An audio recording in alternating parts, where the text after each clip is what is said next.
እንዴት ናችሁላችሁም በያላችሁበት ሰላምታዬ ይድረሳችሁ። ዛሬ ለመናገር የፈለኩት በኢራንና የአሜሪካና የእስራኤል ጥምረት በሚወስዱት እርምጃ የሃይማኖት መልክ ስለሰጠው ጦርነቱ ይህን ከግንዛቤ ለመስጠት ነው።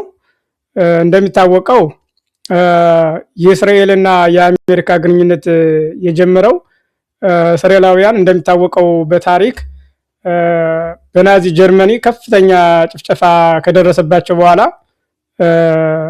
እንደ ሀገር እውቅና የመጀመሪያውን የሰጠች አሜሪካ ናት። አይሁዶችም ተሰባስበው እስራኤልን በ1948 ማቋቋም ችለዋል። ከዚያ ጀምሮ ኢራንም ከ1979 አሊ ከሚኒ ከመምጣታቸው በፊት የእስራኤልና የኢራን ግንኙነት በመልካም ግንኙነት ነበረ። በሴኩሪቲ በንግድ በተለይ እስራኤላውያን ኦይል ከኢራን እያስመጡ ይጠቀሙ ነበረ። ግንኙነቱ እየሻከረና እየተበላሸ ሄደው በ1979 የአሊ ከሚኒ የሙስሊም ሊደር ሱፐር ሊደር ሆኖ ሲሾም ነው። እኒህ መሪ እንግዲህ በ1979 ወደ መሪነት ሲመጡ የመጀመሪያውን የተናገሩት እስራኤል ኢዝ አወር ኤኒሚ ነው ያሉ። እስራኤል የኛ ጠላት ናት አሉ ቃል በቃል።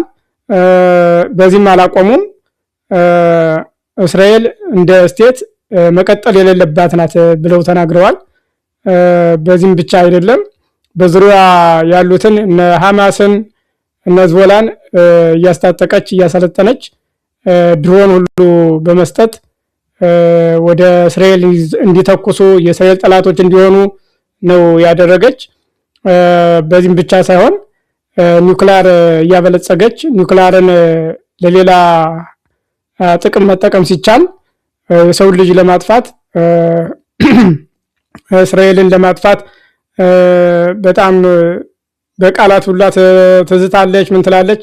ከዚያ በኋላ ከግንኙነታቸው እየተበላሸ ሄደ። እስራኤላውያንም በሳይበር አታክ እያደረጉ በዚህ ቀጥለው ለረጅም ጊዜ ሞሳድ በሚያደርገው ሳይበር ኢንተለጀንሲ የኒውክሊየር ማብላሪያ እስራኤልን ለማጥፋት እየሰሩ እንደሆነ በቅድመ ዝግጅት አድርገው እንደነበረ መድረሱን ሲያውቅ ነው አሁን የመጨረሻውን እርምጃ በሚያሳዝን ሁኔታ ኢራን እንግዲህ አሁን እንደምናየው ዋና ዋና ሳይንቲስቶቿን ኢንፍራስትራክቸሯን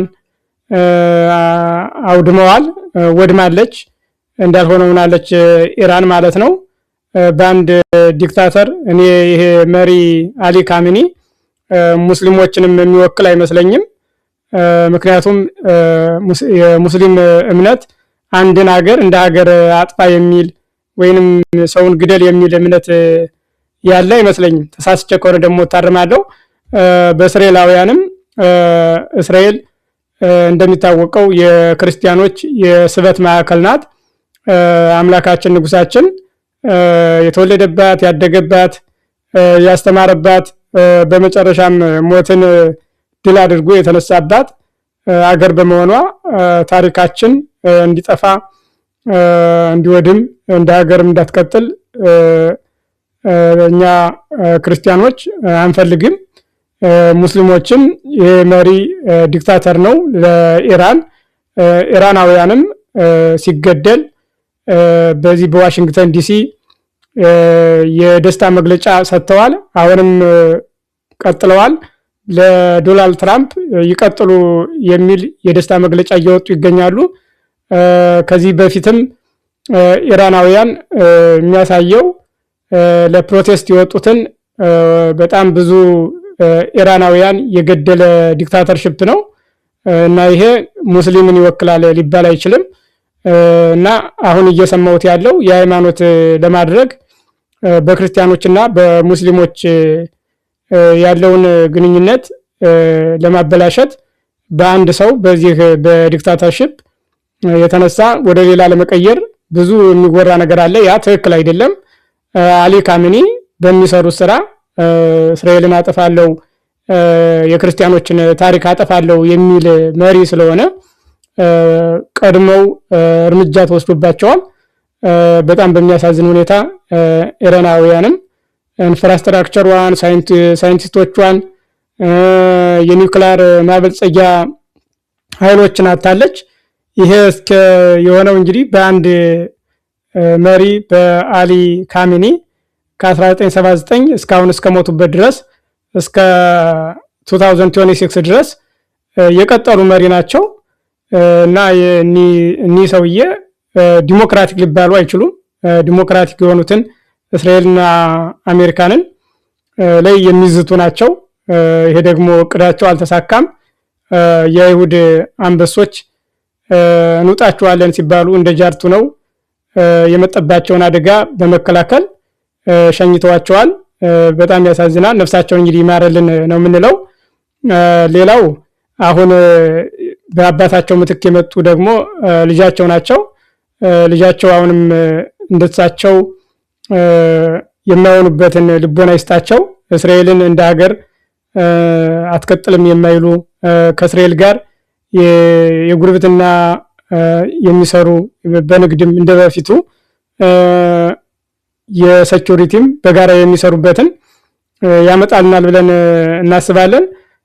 የኒውክሊየር ማብላላዩንም ለሰው ልጅ ጥፋት ሳይሆን ለሌላ ኢነርጂ የሚጠቀሙበት ይሆናል ብዬ አስባለሁ። ካልሆነ ደግሞ የአባታቸውን ጽዋ ይጎነጫሉ። እስራኤልን ከምድረ ገጽ ማጥፋት አይቻልም። አይሁዶች፣ እስራኤላውያን ይቀጥላሉ። ታሪካቸው፣ እምነታቸውን፣ አገራቸውን ይዘው ይቀጥላሉ። የሚመጣባቸውን አደጋ ሁሉ በመከላከል ይቀጥላሉ። ኢራንም በሚያሳዝን ሁኔታ እንግዲህ የደረሰባት ውድመት ከዚህ ውድመት እኒህን ንጉሳዊ አገዛዝ ተላቃ ደግሞ ዲሞክራቲክ የሆነ መሪ እንዲመጣላት ጸሎታችን ነው እንጂ የሙስሊም የክርስቲያኖች ጦርነት አድርጎ ለመሳል የሚቀርበው አስተያየት ትክክል አይደለም። በዚህ መልክ እንዲታይ እንዲቃኝ ፈልጋለሁ። እስራኤልን ለዘላለም ያኖርልን። ኢራኖችንም ልቦናቸውን አራርቶ ከእስራኤል ጋር የሚሰሩበት የኒውክሊየር ማበልጸጊያውንም ለሌላ ጉልበት የሚጠቀሙበት ከአሜሪካንም ያለሰለሰ እንዲያደርግልን ምኞታችን ነው። አመሰግናለሁ ስላደመጣችሁኝ። መልካም ጊዜ